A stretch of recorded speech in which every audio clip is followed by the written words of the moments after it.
Ignite your curiosity with Austin Next. We're watching Austin transform from a thriving ecosystem into a global superstar. With our host, Jason Scharf, we aspire to better comprehend the true nature of innovation. Together, we will uncover what makes a successful ecosystem and navigate the technologies shaping our future. Now let's dive into what's next.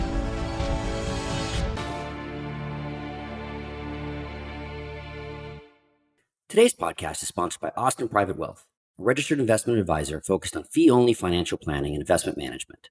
Their mission is to serve affluent clients with personalized financial advice, fostering a trusted relationship that will endure for generations to come. Austin Private Wealth is not just about managing wealth. They're about inspiring you to embrace a future filled with possibilities and helping you architect enduring legacies. Their core values of integrity, service, caring, excellence, and growth are at the heart of everything they do. Connect with them today at austinprivatewealth.com. Austin Private Wealth is a registered investment advisor. Advisory services are only offered to clients or prospective clients where Austin Private Wealth and its representatives are properly licensed or exempt from licensure. No advice may be rendered by Austin Private Wealth unless a client service agreement is in place. Investing involves risk and possible loss of principal capital. Please seek advice from a licensed professional. Austin Next is happy to welcome back Hugh Forrest, the Co-President and Chief Programming Officer for South by Southwest, and really appreciate him for taking time away from the mad rush just before the event. Hugh oversees content for the South by Southwest Conference, as well as the music festival, film festival, and educational aspects of the program. Hugh's been recognized as Austinite of the Year by the Austin Chamber and Austin Entrepreneur of the Year by Ernst & Young, amongst other well-deserved accolades. Hugh Forrest, welcome back to the Austin Next podcast. Thanks for making time for us. Absolutely. Thanks for having me on again. Excited to talk about South by Southwest. Yeah, absolutely. But let's talk about some of the other things first, like a belated congratulations. In October, you were named co-president of South by Southwest. How's that changed your life? How's that changed what you do for the organization? Thank you for the nice words there. Great honor to have a new title. It's changed my day-to-day activities here a little bit, but not a whole lot. I'm still mainly focused on programming. That's still my, I think, number one priority. But the reorg at the company, I think, has given a little more clarity to what people are doing and has been generally good for the company in terms of just understanding what people's roles are better, and that helps us move forward. Superstar status after 30 years and reorg, it's not a bad thing. Doubtful. Let's be honest, South by Southwest is an Austin institution. Absolutely. Its impact here is huge. Almost $300 million last year alone. I think we were at about 280 last year. We were significantly down, or somewhat down from the pandemic, but still a nice amount of revenue pumped into the Austin economy, as well as, just shining this bright spotlight on the creativity in Austin, which is, I think, what we've always done. But I have to be honest, I don't know of any other conference that is so involved in the community outside the 10 days of the actual event. But, South by is a year-long kind of thing, and I'm not just talking about the planning. I know you guys work on this all year. But South by sponsors and participates in events throughout the year, whether it's, Austin Forum, whether it's the Chamber, and, you guys you're always out there making presentations and doing things. The organization's always involved. Why do you do this, and how do you see South by's place in the Austin community? Why do you guys feel it's so important to be so engaged? Well, I've always felt that we are a community event and that we're stronger when we can reflect and leverage the power of a very creative community. At this point in our journey, that community is global, international, but it all really started here in Austin with so much creativity that comes out of this city, that has always come out of this city, that continues to come out of this city, and getting a lot of great ideas from creatives in this city. So again, we like being out there. We like interacting with people who like South by Southwest. We get a lot of great ideas from them. We get a lot of great energy from them. So these are all things that are very important to us. And I appreciate the nice words. I know that we could do a lot more in the community, and hope that we can increase our community involvement in the months and years forward. But again, it's the really the root of everything we do. And so just incredibly important to us. You talk about getting even more involved. How would you see that happening? Well, I think that we, could do more things outside of. I love doing stuff with the chamber. I love doing stuff at Capital Factory. There are lots of other places we could do stuff as well, that we could reach new portions of the community. Do more stuff in the spring and summer, which is traditionally a little bit of our late spring and summer, traditionally a little bit of our downtime. Just again, as fortunate as we have been to grow over the last 3 decades, there's still lots of people who don't really understand what South by Southwest is. And I think the best way to educate those people is often face-to-face interaction. And oh, wow, I didn't have any idea that was what South by Southwest is. So again, there's lots of room to grow there. At its core, how would you describe the nature of South by? I mean, let me give you a couple of examples. On the one hand, in San Francisco, you've got the JP Morgan Healthcare Conference. It's all about the deals. People go there to make deals. It's all about the hotel rooms and the hallway and that kind of thing. And on the other hand, if you think about it, in San Diego, a couple of months later, you've got Comic-Con. I don't think anybody's doing any deals at Comic-Con. They're out there showing the latest trailer and, first 10 minutes of this Marvel movie and the second 10 minutes of that DCU movie. And, Tom Cruise is out there. He may not be jumping on a couch this time, but, he's showing off, scenes from Top Gun Maverick. South by is a little bit of both. I'm sure we've got lots of movies being premiered here. I'm sure they're looking for distribution. We've got lots of musicians who would love to be picked up and get new gigs. We've got lots of technology companies that are not only looking to premiere their products, but perhaps get their next partnership, their next round of funding. How does Southwest fit, if you would, between that continuum of like the JP Morgan on one hand and Comic-Con on the other? I thought you were going to go for Burning Man as the second one there, but Comic-Con should also. I think that there are a ton of great events out there, and we're flattered to be included in that list. Our mission statement has always been that South by Southwest helps creative people achieve their goals. And as much as we've changed and pivoted in the 35 years since the event started in 1987, and realized that when it started in 1987, it was entirely focused on music. Again, 3 decades later, we focus on music, we focus on healthcare, we focus on transportation, we focus on government, on sports, on style, on food, and on fashion, and so many other verticals. But the unifying construct here, or the unifying principle, the thread that holds this all together, is extremely creative people. And we firmly believe that events like South by Southwest, where you can connect with other creative people in your industry, are fantastic for professional as well as personal growth.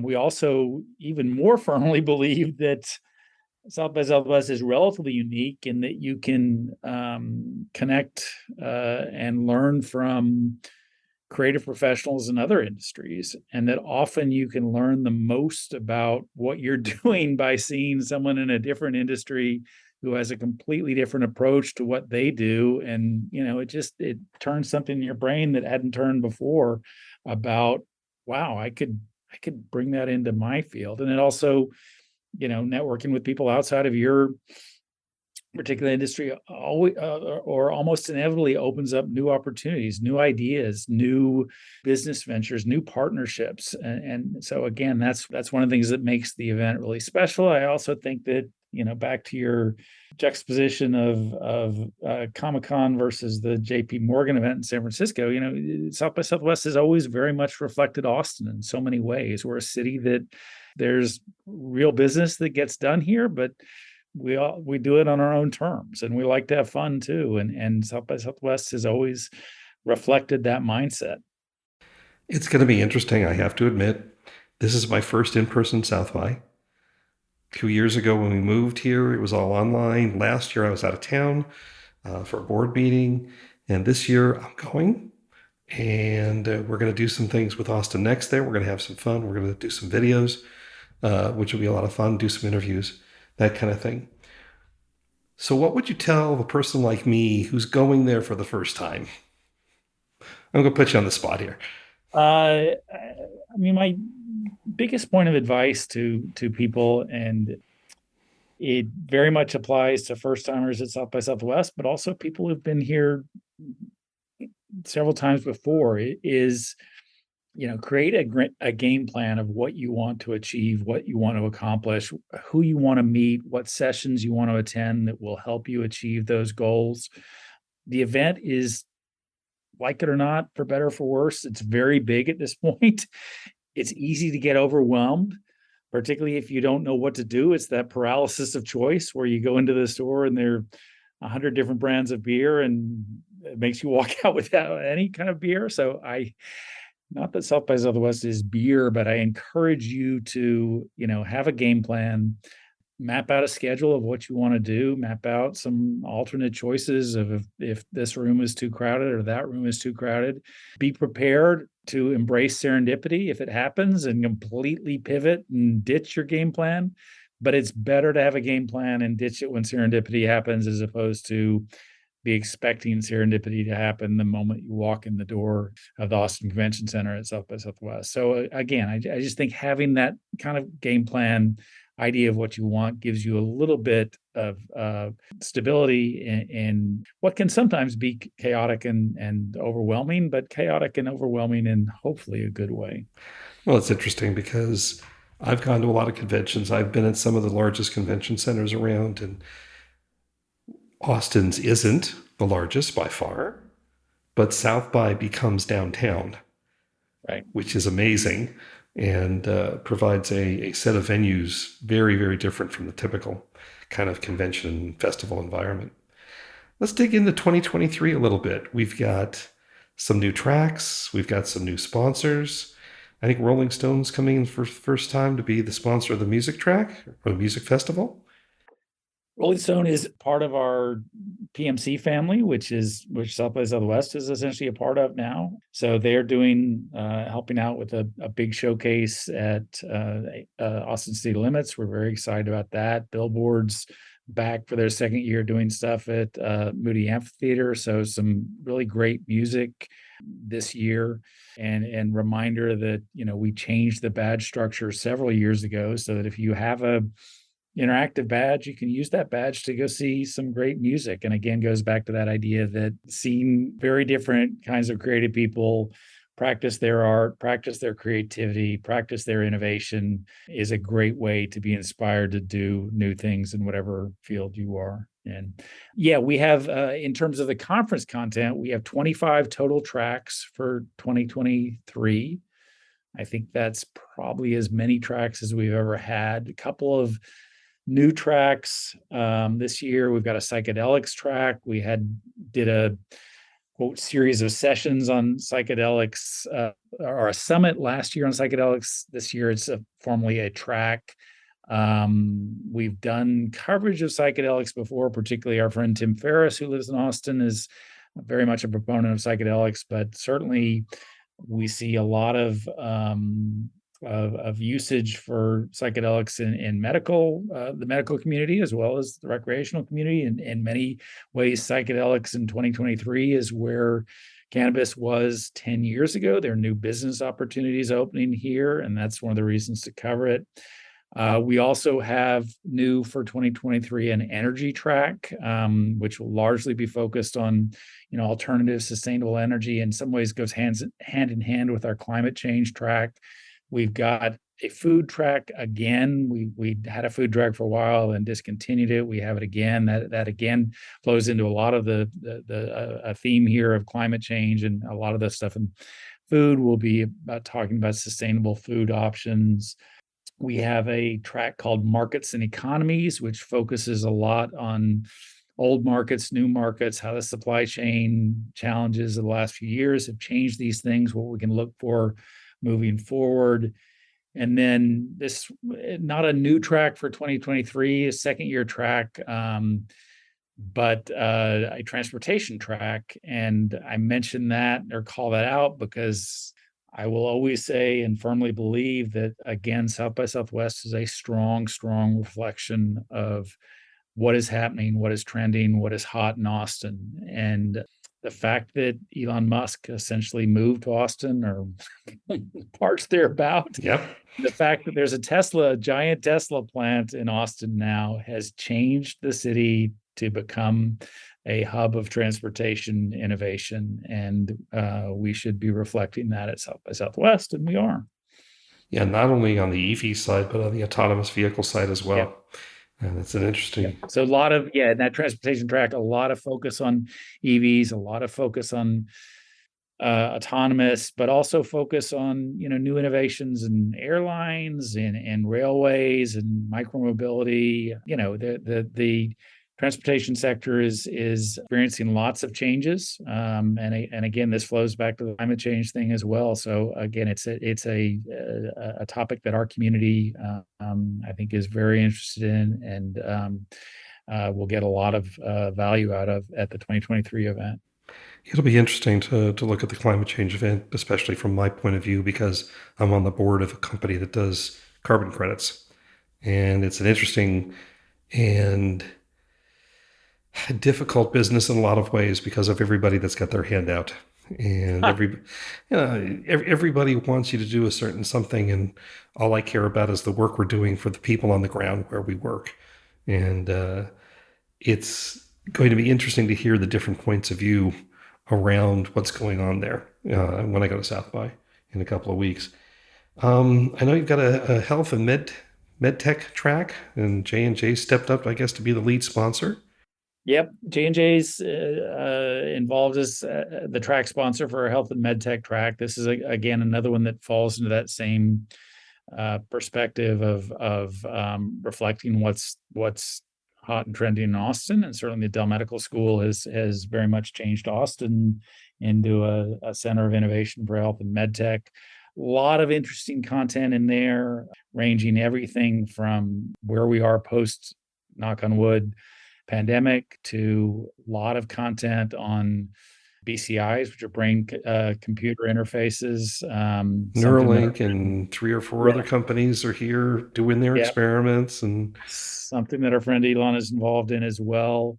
And the health stuff touches on so many other themes that run throughout South by Southwest: personalization, data, future forecasts, longevity, a lot of things that our community is very attuned to.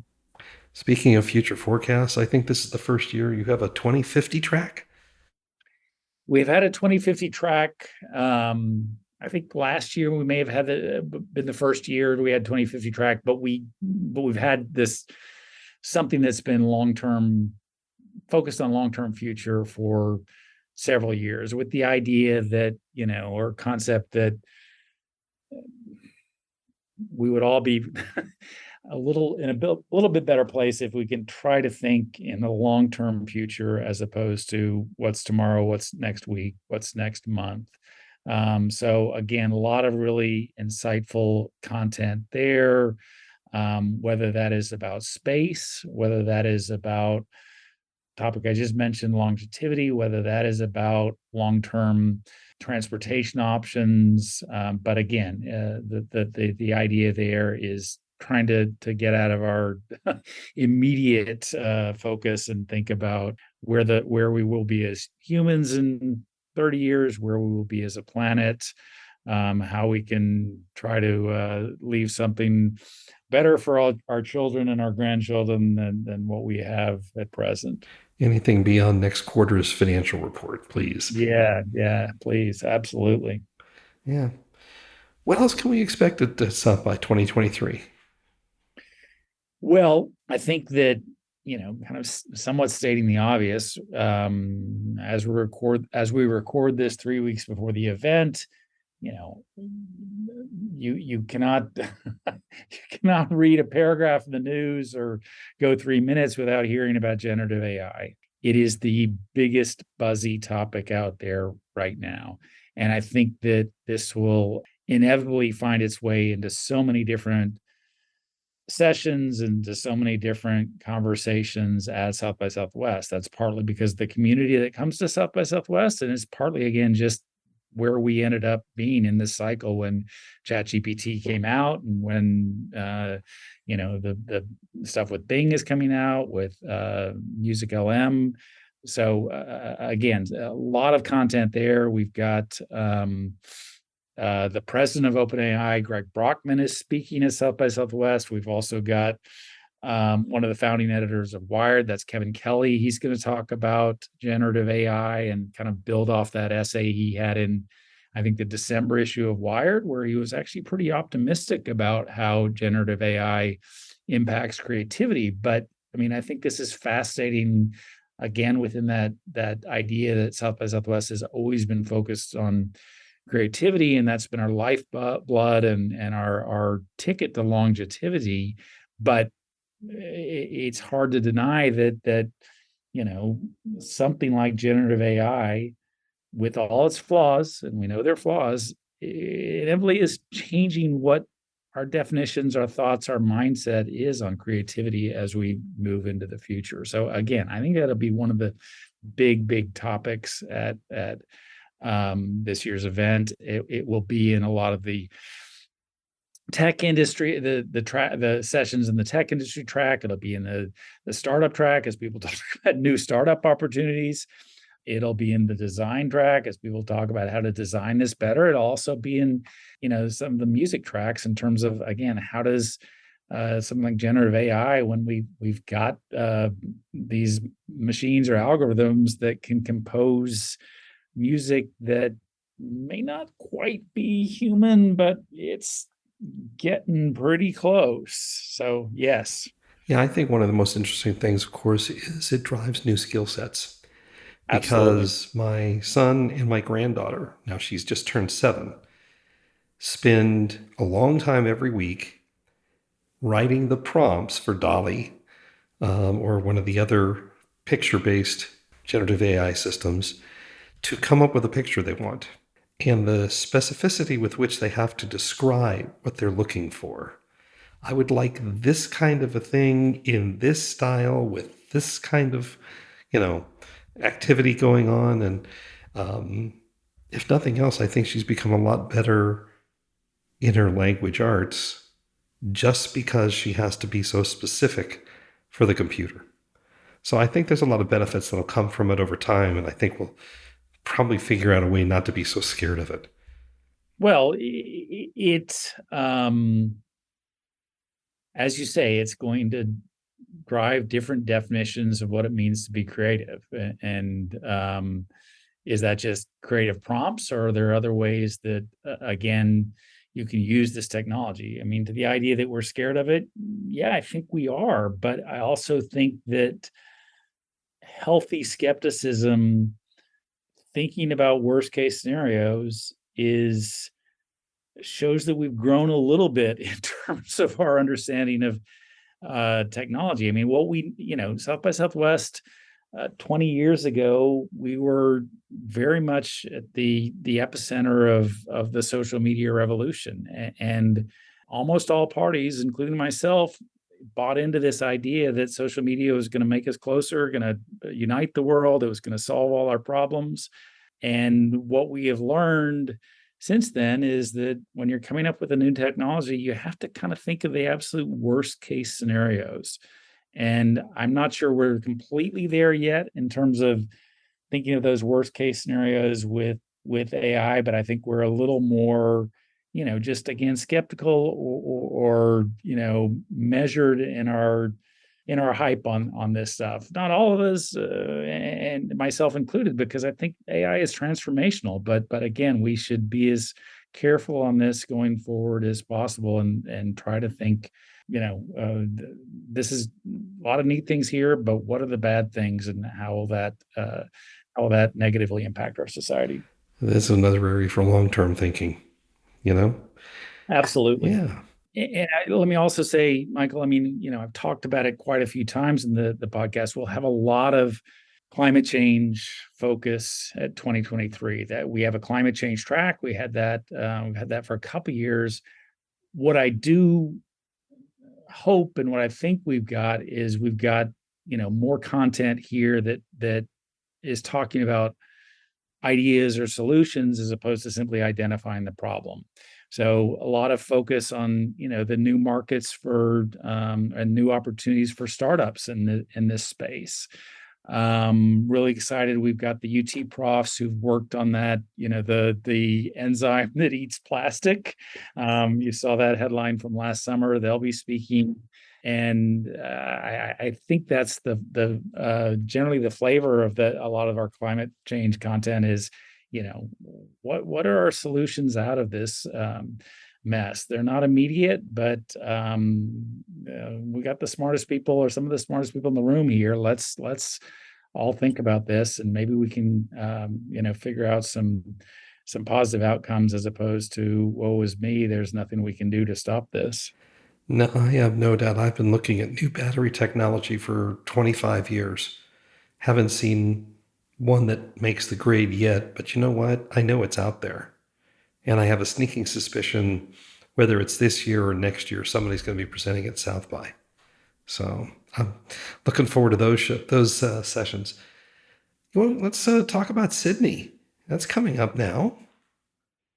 Yeah, we have a new event in Sydney, Australia. That is South by Sydney. That debuts in October 2023. Have worked on this thing for quite a while. Started working on it pre-pandemic, and then pandemic kind of slowed us down, and then got it across the goal line. I don't know, about a year ago. This will be our first ever event that has the name South by in it outside of Austin. We've done other events, but they outside of Austin, but they've never had the name South by in them. This will be a multi-day conference and festival. It will parallel a lot of the content and the themes of South by Southwest in Austin, meaning it will have technology, it will have a lot of game-related focus, a lot of film and TV related focus, a lot of music focus.